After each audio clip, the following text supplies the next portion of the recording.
오늘 이 시간에는 마가복음 14장에 있는 말씀을 먼저 보기를 원하는데요. 마가복음 14장 32절에서 42절에 겟세마네 동산에서의 내용이 예수님의 경험의 이야기들이 기록되어져 있는데요.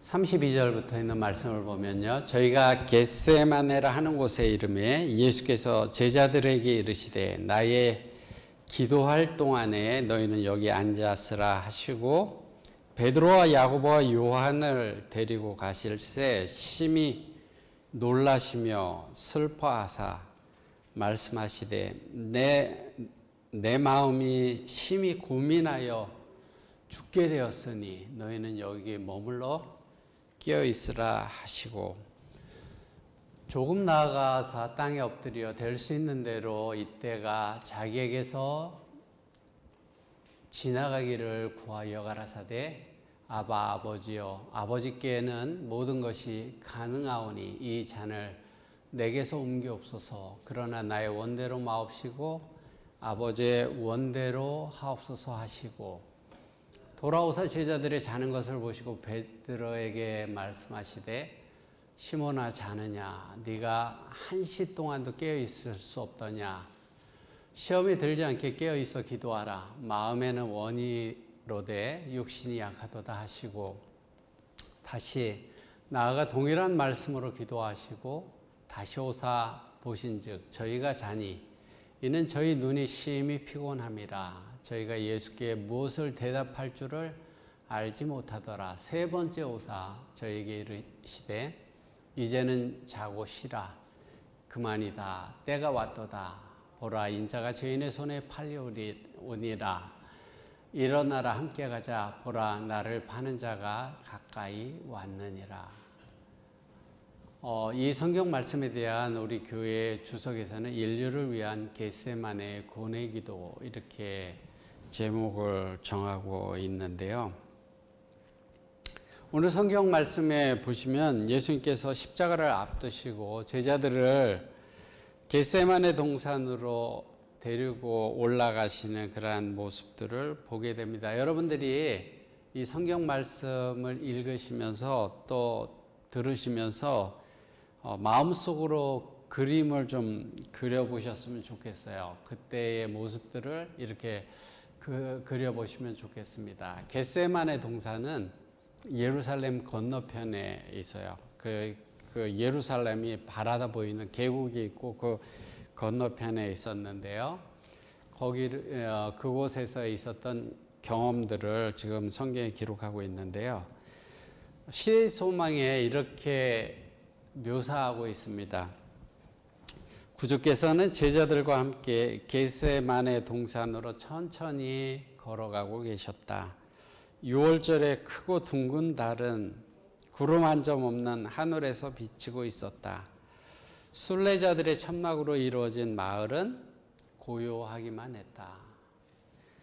지금 6월절이기 때문에 전국 각지에서 예루살렘으로 6월절 절기를 지키기 위해서 오잖아요. 오면은 이 사람들이 묵을 데가 없으니까 천막을 치고 이렇게 있었겠죠.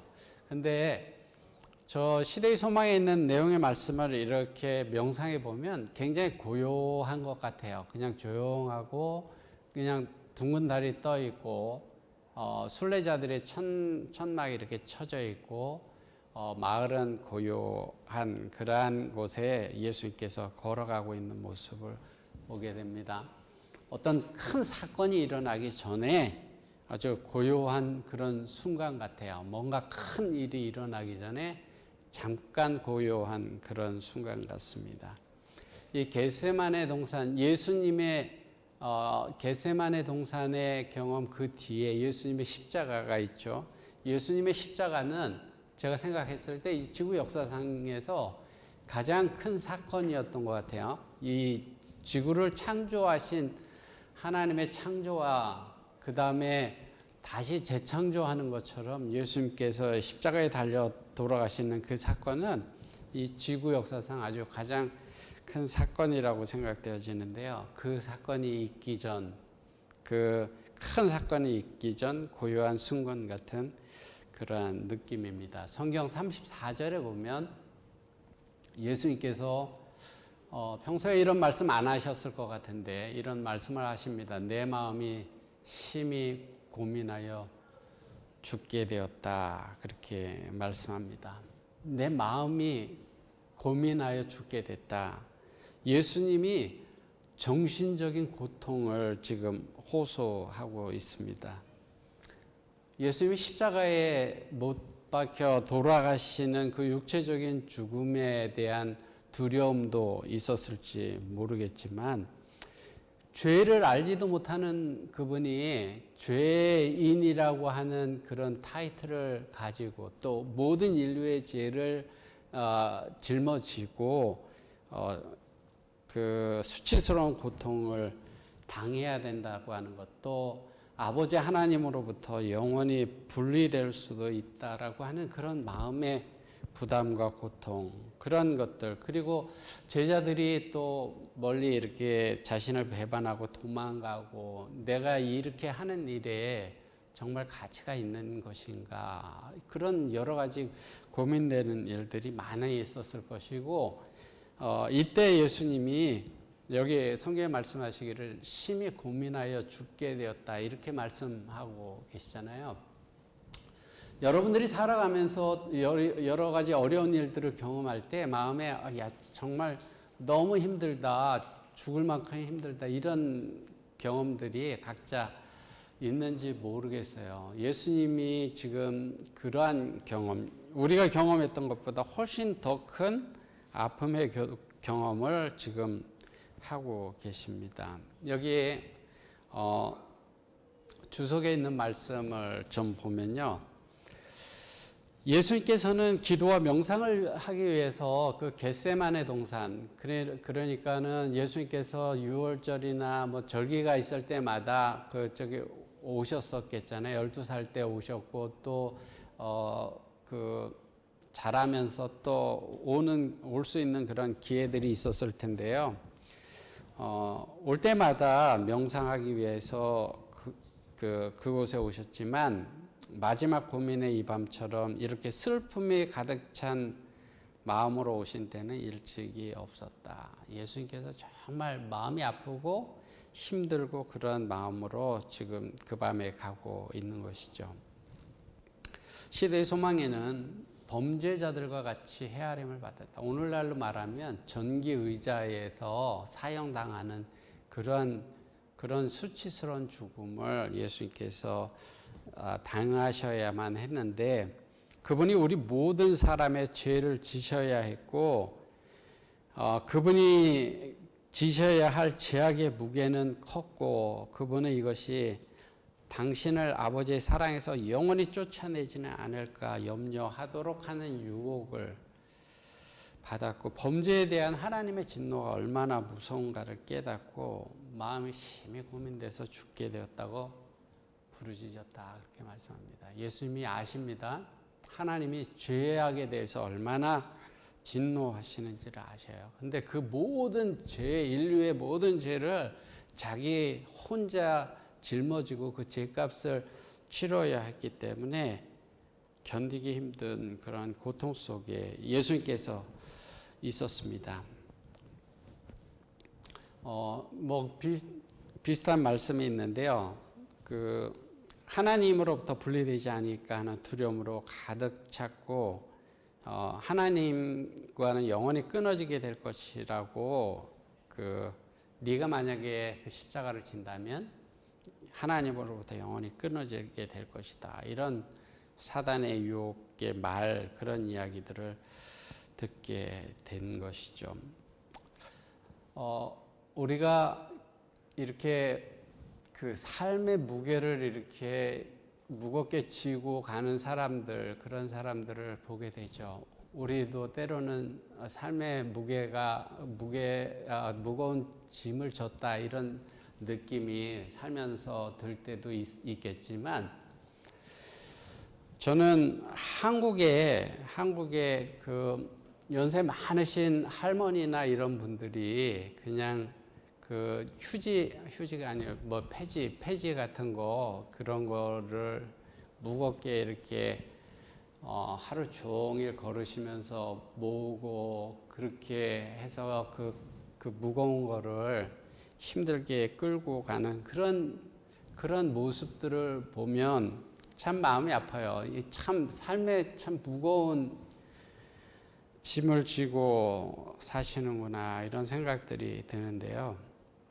예수님이 십자가를 지시기 전에 그분이 졌던 그 무거운 짐은 그런 것하고 비교될 수 없는 것이었죠. 여기에 주석에 이렇게 말씀합니다. 그의 민족의 죄악과 그를 고발하고 배반한 자들의 죄악과 사막 가운데 놓인 세 개의 죄악을 포함하였다. 사람들의 죄악이 그리스도를 무겁게 억눌렀으며 죄에 대한 하나님의 분노의식이 그의 생명을 파쇄하고 있었다. 죄의 짐이 얼마나 무거운지 그것을 지고 있는데 그 하나님으로부터 내 생명이 이렇게 그 죄의 짐 때문에 뜯어져 나가는 그런 고통을 예수님께서 느끼고 있었다라고 하는 사실이에요. 무거운 짐에 눌려서 고통당하시는 것처럼 예수님은 큰 소리로 신음했다. 우리가 너무 힘들 때 신음소리가 자기도 모르게 이렇게 나오잖아요. 예수님도 신음소리가 자기도 모르게 크게 이렇게 나오고 사람들이 잡아주지 않으면 쓰러질 정도로 그렇게 힘든 시간들을 이 겟세마네에서 경험하고 계셨다라고 하는 사실이에요. 예수님이 고통당하시는 모습이 눈으로 그려지세요. 지금 예수님께서 그 십자가에 달리시기 전에 겟세마네에서 우리의 죄를 짊어지고 그 생명이 뜯어지는 그 파쇄되어지는 그러한 경험을 하면서 힘들고 그 신음이 나오고 그러는 모습이 그려지십니까? 중요한 것은 예수님은 이 땅에 계실 때 하나님이셨지만 인간이셨어요. 우리와 똑같은 육신을 입고 이 땅에 오셨습니다. 우리가 고통스러울 때, 견디기 힘든 어려움을 경험하게 될 때 누군가의 위로가 필요하고 누군가의 도움이 필요한 것처럼 예수님께서 겟세마네 동산에서 그 무거운 짐을 지고 아파할 때 그분도 위로가 필요하고 도움이 필요했었습니다. 최후의 만찬이 끝난 다음에 예수님께서는 제자들과 함께 나와서 갔다가 다른 제자들은 다 남겨두고 겟세마네 동산에 11명의 제자들 중에서 특별히 베드로와 야고보와 요한을 따로 데리고 가셨습니다.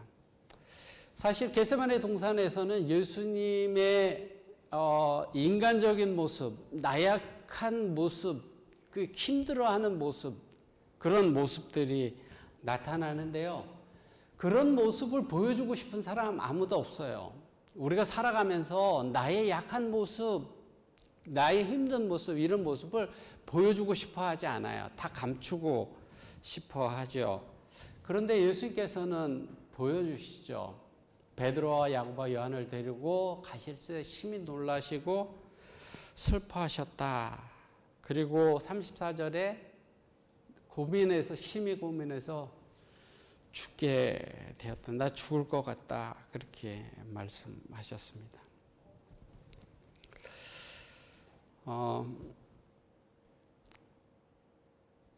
왜 예수님께서는 제자들을 데리고 가셨을까? 왜 저 겟세마네 동산에 혼자 가셔서 위로가 되지 못할 그 제자들 데리고 가지 않고 그냥 혼자 가셔서 기도하셔도 됐을 텐데 왜 데리고 가셨을까? 어떤 사람은 이야기를 합니다. 아마도 죄악의 고통을 극복하는 비밀을 그 제자들에게 모본을 보여주시기 위해, 가르쳐주기 위해서 데리고 갔다. 근데 그보다도 예수님이 사람이셨기 때문에, 인간이셨기 때문에 위로받고 싶어서 제자들을 데리고 갔죠. 시대 소망에 이렇게 말씀합니다. 이 세 제자는 그리스도의 가장 가까운 친구였다. 선생님하고 학생, 그렇게 너희는 나한테 배우는 사람들이고 우리는 선생님한테 배우기만 하는 제자입니다. 그것이 아니라 이 세 제자는 그리스도와 가장 가까운 친구는 힘들 때 이야기하고 위로하고 용기를 줄 수 있는 사람이잖아요. 이 세 제자는 예수님이 이 땅에 계실 때 가까운 친구였어요. 그래서 큰 투쟁에 있어서 큰 짐을 지고 힘들 때 그리스도께서는 그들이 당신 가까이 있기를 원하셨습니다. 가까이서 친구의 위로를 받기를 원하셨죠. 주석에 이렇게 말씀합니다. 슬픔과 어려움에서 보호하신 제자에게서 어떤 위로의 말을 듣고자 하는 간절한 마음으로 당신의 제자들에게 나오셨다. 항상 제자들에게 동정의 말씀을 하신 그분이 이제 초인간적인 고민을 당하시면서 그는 저들이 당신과 저들 자신을 위하여 기도하고 있다는 사실을 알고자 열망했다. 예수님은 지금 초인간적인 그런 어려움을 경험하고 있습니다. 그러면서 제자들, 항상 어려울 때, 슬플 때 위로가 되시고 도움이 되셨던 그 예수님이 그 제자들에게 위로의 말을 듣기를 원하셨어요. 그래서 제자들에게 나오셨다, 그렇게 말씀합니다. 지금까지 예수님은 다른 사람의 중보자이셨지만 이제 그분은 자신을 위한 중보자를 가지기를 원하신다. 죄의 짐을 다 지시고 너무나 아픈 거예요. 너무나 힘든 거예요. 그래서 나를 좀 위로하고 도와줄 그러한 사람이, 친구들이 내 옆에서 내게 힘을 줬으면 좋겠다. 이런 마음을 예수님께서 갖고 계셨다라고 하는 사실이에요.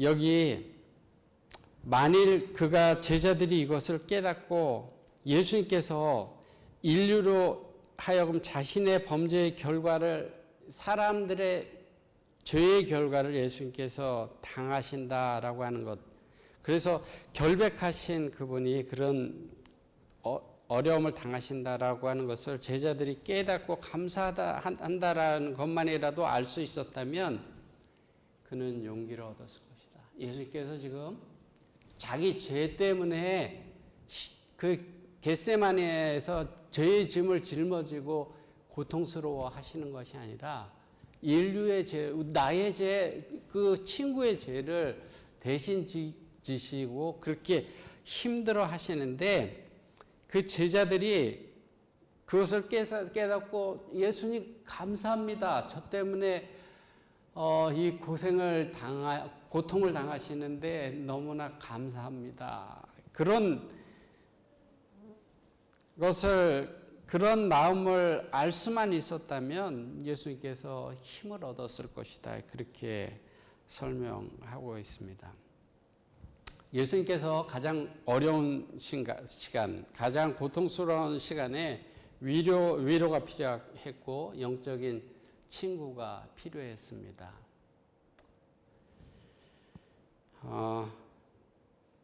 언제 우리가 진정한 친구를 알아볼 수 있는가 하면요. 진정한 친구는 어려움 당할 때 어떻게 하는가를 통해서 알아볼 수 있어요. 우리 어렸을 때 그런 얘기 많이 들었잖아요. 어떤 부자가 자식에게 너 친구 데려와 봐라. 그랬더니 이 친구가 이제 뭐 술 먹고 뭐 이렇게 뭐 사주고 막 그러다 보니까 친구들이 되게 많잖아요. 이제 친구들 되게 많아서 나 친구 많다고 하니까 진정한 친구 데리고 와봐라. 그러고 뭐 돼지를 잡아갖고 뭐 이렇게 내가 사람을 잘못해서 했는데 뭐 이렇게 했을 때 다 도망가고 그랬지만 아버지가 이제 한 친구를 데리고 와서 그렇게 했을 때 친구가 옆에 있어주고 뭐 그런 얘기 제가 어렸을 때 들었던 것 같아요. 퀴리 부인이 이렇게 이야기를 했습니다. 역경에 처할 때 우리들의 진정한 친구들의 숫자를 세어볼 수 있다. 역경에 처할 때 우리들의 진정한 친구의 숫자를 세어볼 수 있다. 그렇게 말씀합니다.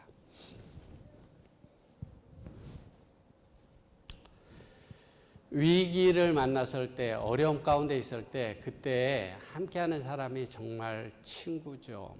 지금 우크라이나 전쟁으로 고통당하고 있는데 그 사람들 정말 진정한 친구를 필요로 하고 알고 싶어 하고 있겠죠.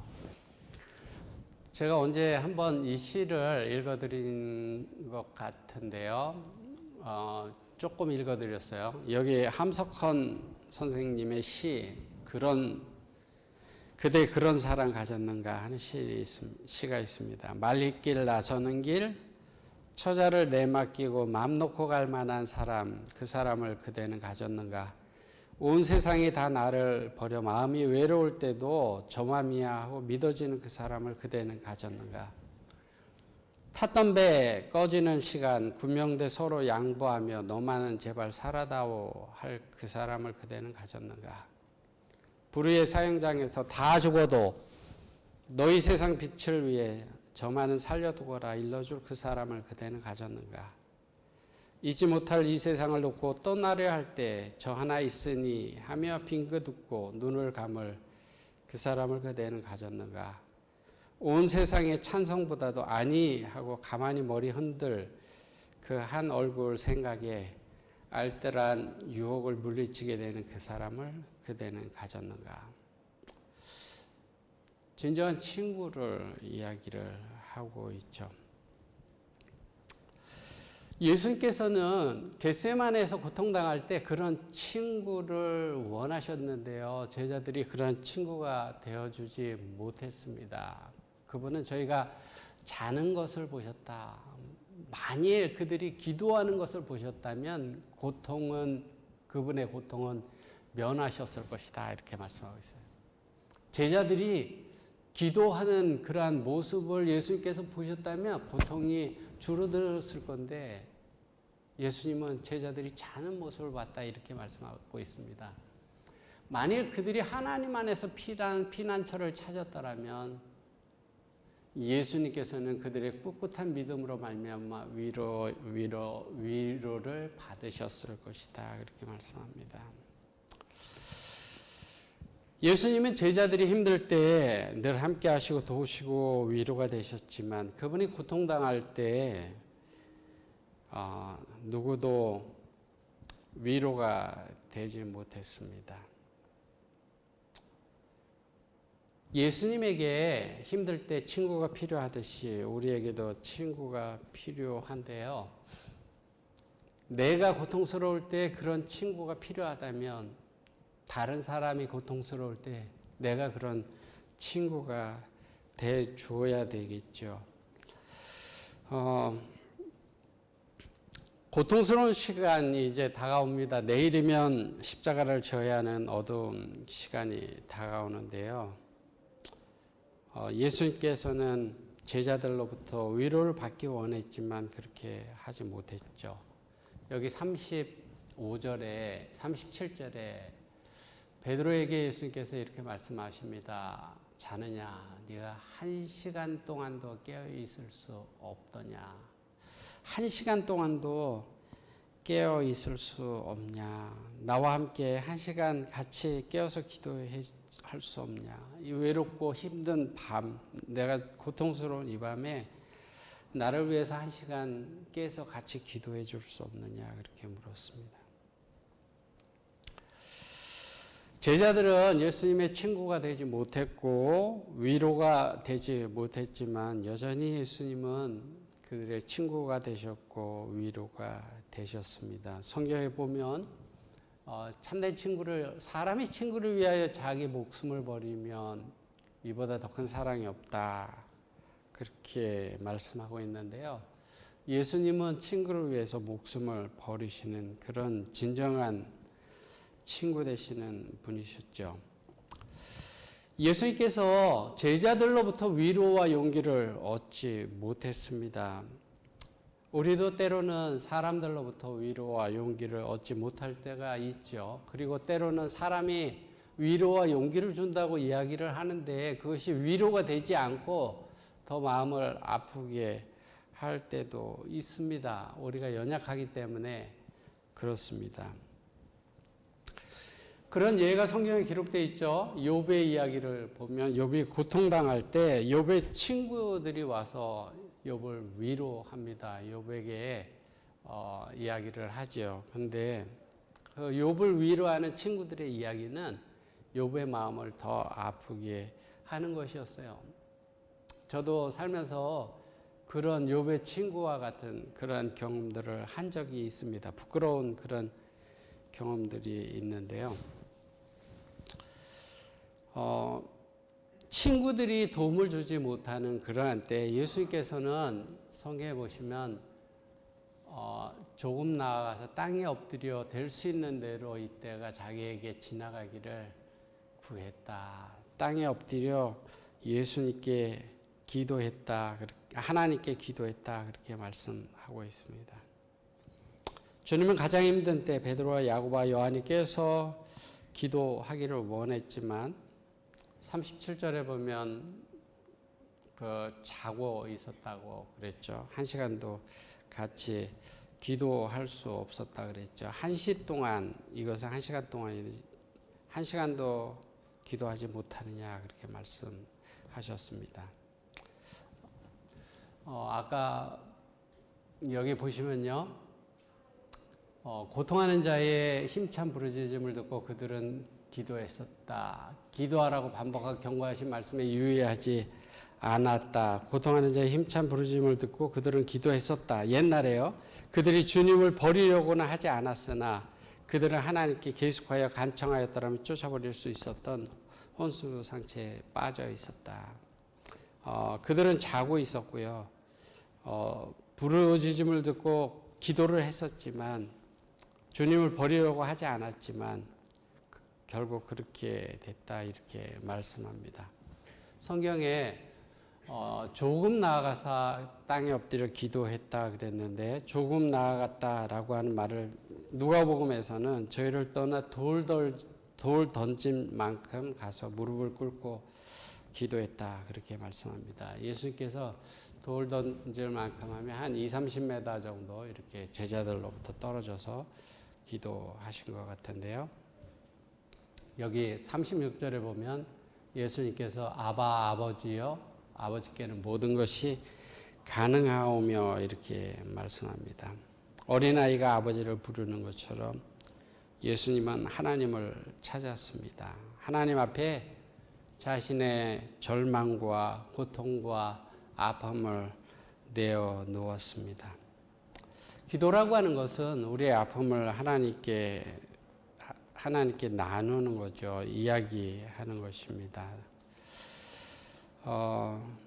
기도가 있기 때문에 친구들이 다 실망을 줘도 상관이 없었어요. 십자가를 줘도 상관이 없었습니다. 제자들이 줘라도 상관이 없어요. 기도가 있고 하나님이 계시기 때문에 그렇습니다. 사실 예수님은 제자들이 다 배반할 것을 알았죠. 다 도망칠 것을 알았습니다. 그래서 요한복음 16장에 보면요.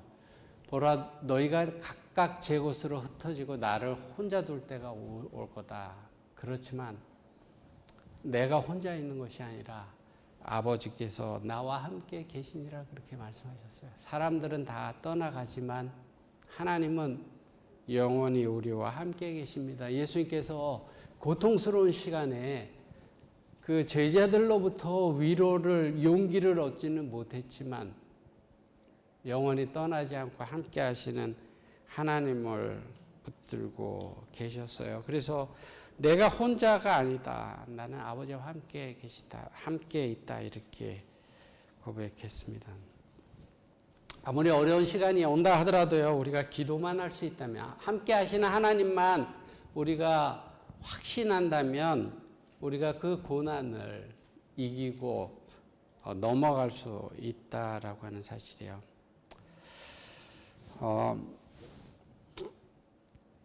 예수님께서는 습관을 쫓아 감람산에 가셨다고 이렇게 성경에 기록하고 있는데요. 기도하는 습관을 가지고 계셨죠. 아침에, 새벽에, 밤에 날마다 기도하는 습관을 갖는다라고 하는 것은 너무나 귀한 것이죠. 기도가 잘 안 될 때도 있지만 기도가 습관이 되면 포기하지 않게 되겠죠. 다음 날에도 기도하게 되겠죠. 우리는 이때 예수님이 어떤 기도를 했는지 압니다. 이 성경에 보면 나의 원대로 마옵시고 아버지의 원대로 하옵소서. 이 잔을 내게서 옮겨주십시오. 그렇지만 내 원대로 마시고 아버지의 원대로 하십시오. 그렇게 기도했습니다. 맥스 루케이드라는 사람이 있어요. 그 목사님인데 책을 참 많이 쓰는 목사님입니다. 근데 그분의 책을 여러 번 읽어봤는데요.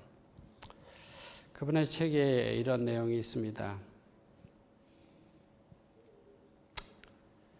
예수님은 약속에서 선을 찾으셨을 뿐 아니라 고통 속에서 뜻을 찾으셨다. 하나님의 약속에서 좋은 것들을 이렇게 찾으셨을 뿐만 아니라 고통스러운 그런 시간 속에서, 고통스러운 그 경험 속에서 하나님의 뜻을 찾으셨다. 그렇게 말하고 있습니다.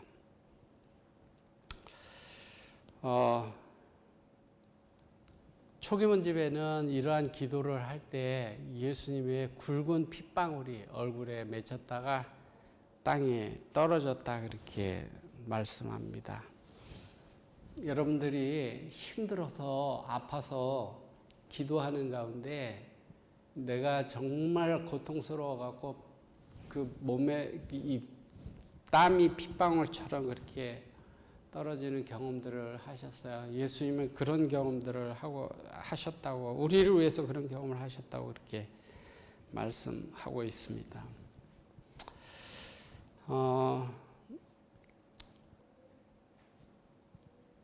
살다 보면 어려운 때도 있죠. 우리가 살다 보면 어려운 때가 많이 있는데 그 어려운 때 속에서 하나님의 뜻을 찾아보십시오. 하나님이 이 일들을 통해서 나를 어떻게 이끌어 가시기를 하나님께서 계획하시는가를 생각해 보시면 하나님께서 계획이 있으실 거예요. 하나님은 계획이 있으실 거예요. 나를 그냥 내버려 두고 고통당하게 버려두고 네가 거기에서 힘껏 헤쳐나와 봐라. 살면 내 백성이고 아니면 아니다. 이렇게 하시는 분이 아니에요. 우리에게 고난이 주어질 때 하나님은 우리를 향한 계획이 있으시죠. 이제 제가 한 말씀 보고 말씀을 마치려고 하는데요.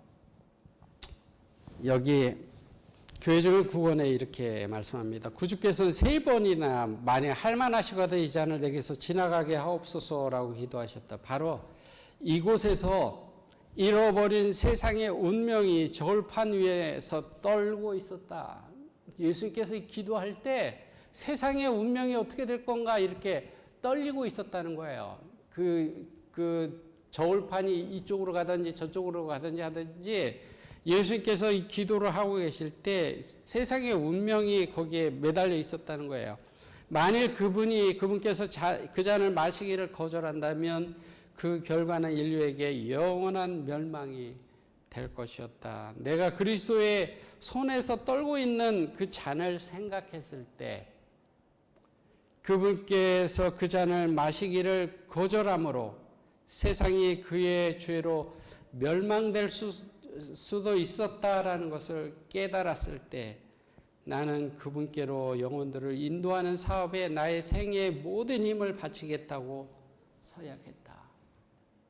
와이프는 예수님의 그 겟세마네를 생각하는 거예요.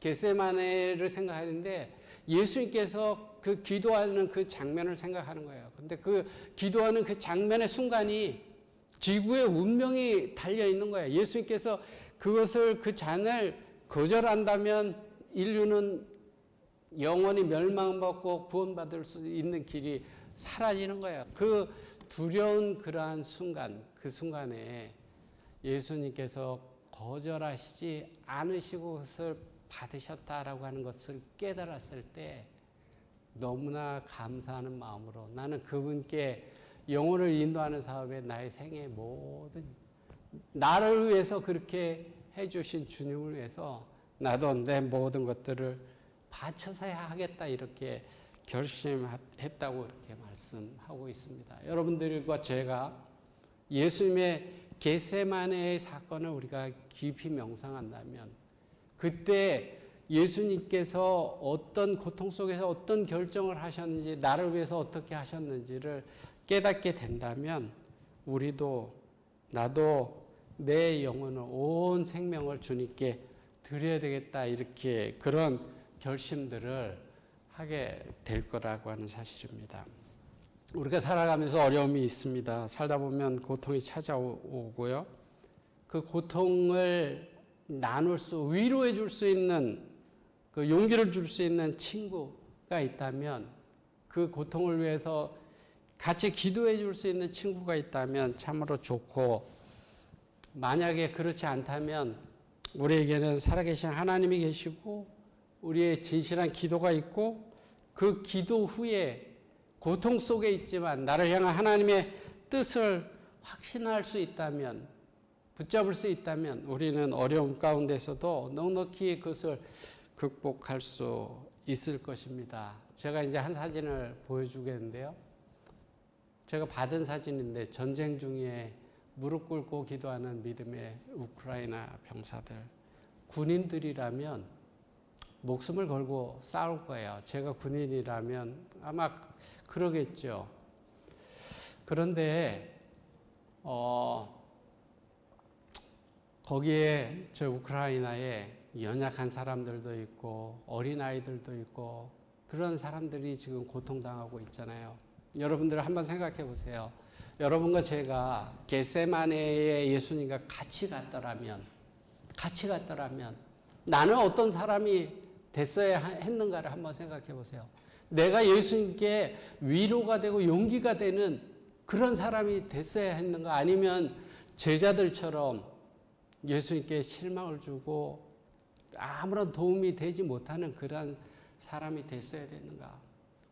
오늘 우리가 그 자리에 가 있다면 예수님께 용기를 드리고 위로가 되는 그런 삶을 살고 싶은 그런 마음이 오늘 우리에게 있지 않습니까? 예수님께서 뭐라고 말씀하셨는가 하면 작은 자에게 한 것이 내게 한 것이라 그렇게 말씀하셨어요. 우리가 예수님의 겟세마네에 같이 있지는 못하지만 오늘 우리 주변에는 고통당하며 우리의 위로와 우리의 도움이 필요한 많은 손길들이 있다라고 하는 사실이에요. 우크라이나에 많은 고통당하는 사람들이 있고 우리 교회 안에도 어려움 당하는 성도들이 있어요. 저와 여러분들이 하나님께 기도할 때 많이 보지 못한 성도들을 한번 생각해 보세요. 이 자리에 앉아 있지 않은 성도들을 생각해 보세요. 그리고 혹시 이 자리에 앉아 있지만 여러분들이 기도하는 가운데 얼굴들을 그려보세요. 그러면 어떤 얼굴들이 생각나고 이 사람을 위해서 내가 기도하고 싶다 이런 마음이 든다면 그것은 하나님께서 여러분들에게 성령으로 말씀하시는 거예요. 그 사람들이 여러분들의 기도가 필요한 것입니다.